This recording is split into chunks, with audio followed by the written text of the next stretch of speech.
Hello children, today we are going to discuss the back exercise and question answers of chapter 8 Weather and Climate.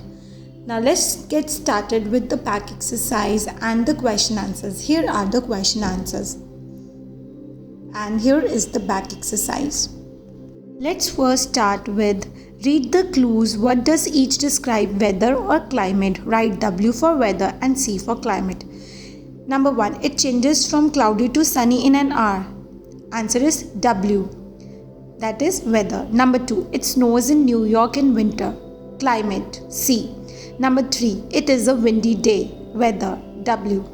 4. Delhi's temperature was 10 degrees above normal. Climate. C. Next is fill in the blanks. Number 1. Weather tells us about the day-to-day temperature and precipitation conditions. Number 2. Weather forecast tells us what the weather is going to be. Number 3. The average weather conditions of a place is the climate of that place. Number 4. The sun rays become slant as we move from the equator towards the poles. Number 5. The height of a place above the sea level is called its altitude. Now let's start with question answers. Number 1. What is the essential difference between weather and climate? Answer.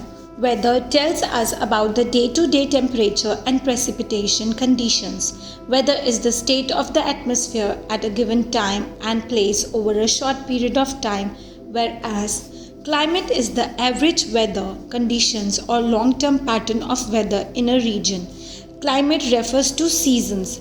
So, the essential difference between weather and climate is the measure of time. So, this is important. The measure of time is the essential difference between weather and climate. I hope you have got it, children. Is it clear to you now? Now, let's move ahead and start reading question number 2. Question 2 is, why is the study of climate change important? Answer. Climate predictions take a long-term view. It tells us how climate change will affect people all over the world. Climate change affects our health and impacts upon the ecosystem. It may reduce the size of forests, crop yields, and affect the water bodies adversely.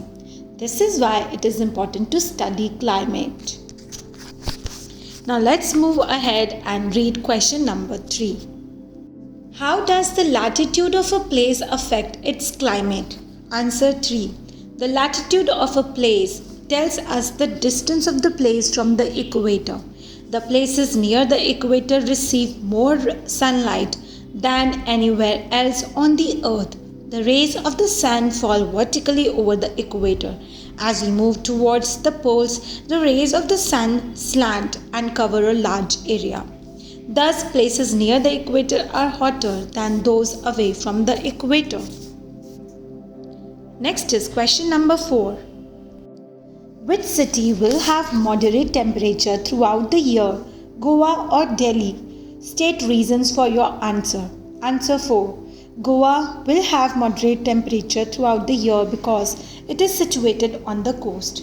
During daytime, the land heats up fast. The warm air above the land rises up and the cool air from the sea is drawn in. This is called sea breeze. During night time, the sea cools slowly while the land cools fast. The warm air above the sea rises up and cool air from the land rushes towards the sea. This is called land breeze.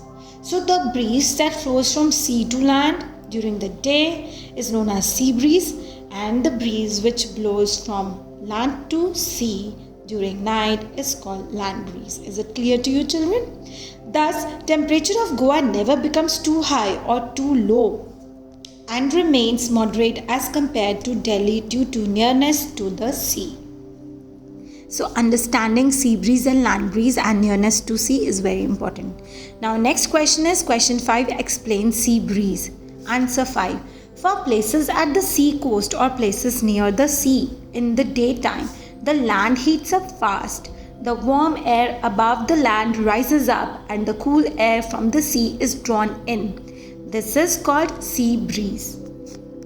I hope you have got the concept as of now. Do not forget to like and share our video and subscribe our channel Smart Kids Wonder. Thank you children. Happy learning.